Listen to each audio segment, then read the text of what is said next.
Kulang ba kayo sa tulog? Laging puyat. Anong gagawin? Magbibigay tayo ng tips para gumanda ang tulog nyo. Pero, meron muna tayong tips para laging gising sa klase at gising sa trabaho. Tingnan mo, Doc Lisa.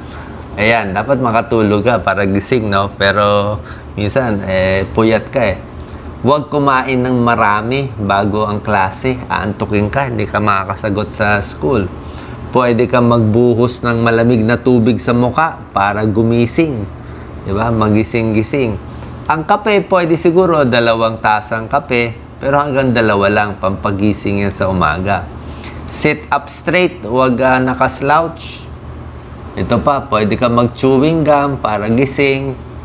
At pwede ka makisali sa classroom. Sumagot-sagot ka sa teacher, di ba? Mag-recite ka para magising ka, may stress ka doon, di ba? At pwede ka mag-nap in between. So ito, yung mga tricks natin, upo lang, galaw-galaw, at sagot na sagot, para mas gising ka kahit puyat ka. Pero ang napakahalaga, makatulog sa gabi. Kasi ang insomnia, kulang sa tulog, hindi maganda sa katawan. Mas tataba, tataas ang high blood, sakit sa puso, at diabetes. Maraming tao hindi makatulog. Sa babae, 60%, 6 sa 10 hindi makatulog. Sa lalaki, 5 sa 10 hindi makatulog. Bakit hindi tayo nakatulog sa gabi? Dami iniisip, daming stress, utang, problema, away, walang partner, lahat yan stress. Ihi ng ihi sa gabi, depressed, hindi rin makatulog, may masakit sa katawan, may psychiatric problem. Ito ang tips natin para gumanda tulog nyo. Pag gabi na, iwas na sa kape, alak, mga sigarilyo, yan, sa gabi, mga stimulants, kasi lalong di ka makakatulog. Yung umiinom ng alak, oo nga, maaantok ka, pero yung tulog mo, hindi masarap. Ang tulog ng lasing, hindi masarap. Parang may hangover din sa umaga. Maganda rin nagpapagod sa umaga, pagod, nag-exercise, maraming ginagawang trabaho para pagpagod yung katawan, tulog sa gabi. Bawas stress. Sa pagkain, huwag din kumain ng sobrang dami. Pag sobrang dami kakainin mo sa gabi, kukulo ang tiyan mo, hindi ka makakatulog, baka magtaik ka pa nga eh. So, pag kumain ka sa gabi, tama-tama lang, intay ng 3 hours. So, pwedeng konting lakad para paghiga mo, natunaw na yung kinain mo. Ito kaya hindi makatulog ang mga tao. Sobrang gadget. Cellphone, laptop, tingin pa ng tingin ng news, balita, away, gera, earthquake. Hindi ka talaga makakatulog niyan, di ba? Lahat ng news, problema ng mundo. So, 2 hours bago matulog, wala nang mga gadget. Tapos na yung trabaho nyo, pamparelax na lang ang gawin mo, ha? Dapat kalmado at tahimik yung tulugan. Dagdag tips, maganda parehong oras matutulog sa gabi.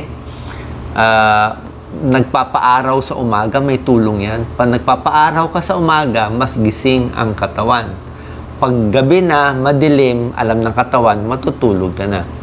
Dapat komportable yung mattress o yung pillow natin. Ito, dapat relax ang routine mo bago matulog. Tapos, iwas sa pagkakaroon ng alagang hayop, aso, pusa sa kwarto.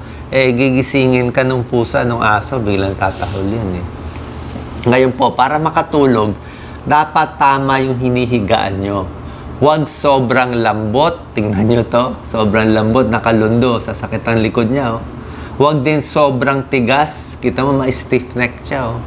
So, huwag sobrang lambot. Huwag sobrang tigas na kutsyon. Dapat yung tamang-tama lang. Yan. Para diretso ang likod ng tao.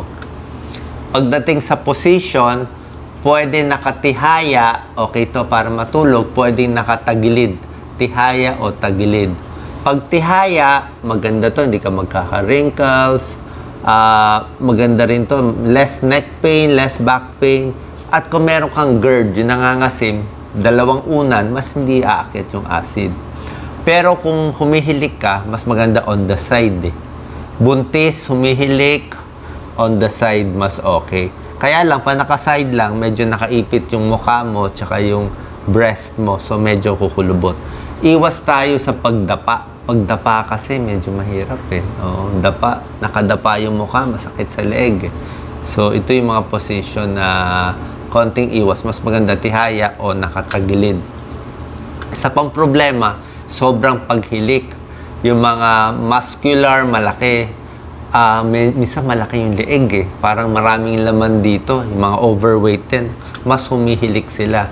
Yung mga may sipon, may allergy, yung may barado dito sa lalamunan, mas humihilik. Ito, may mga tao, malaki yung tonsils. Kaya kulang, lalo na pag nakahiga na, nagsasara yan. Meron din nakababa yung uvula, yung pinakalaman dito yan, oh, nakababa siya. So may abnormality. May tao din overweight, like mataba, malaki yung leeg. Pag nakahiga, pwedeng magbara yung daanan ng hangin. Ito, maganda yung daloy ng hangin. Siyempre, humihinga tayo kahit tulog eh. Pero pag masyado siyang tulog, relax, baka magbagsak to, hindi pumasok yung hangin. Ang tawag dito, obstructive sleep apnea. Delikado to. Yung pag natutulog, hindi na makahinga. Kasi nga, nag-relax masyado yung muscle dito, yung mga laman, nagsara yung daanan sa paghinga. So, pag nangyari yan, may heart attack, high blood, may namamatay. Ibang klaseng snoring yan. Yung hilik na hihilik, tapos biglang hihinto. Tapos parang gaganon. Magigising dahil nga nawalan ng oxygen, tapos hihinto na naman sa paghinga. Merong mga test yan. Papatest tayo sa pulmonologist, merong mga sleep clinic, at merong mga gadgets na kinakabit para sa may sleep apnea. Pero meron tayong home remedy, yung talagang hindi magandang paghilik.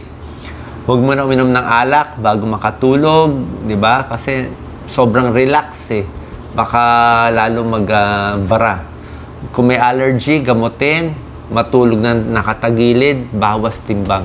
Mas payat, mas maliit ang katawan, mas maliit ang leeg, mas hindi nagbabara. Iwas paninigarilyo. At huwag din sobra sa mga sleeping pills kasi minsan pag masyadong tulog, sobrang relax dito, doon nagkakaroon ng paghilik. So sana po nakatulong tong video para sa magandang pagtulog.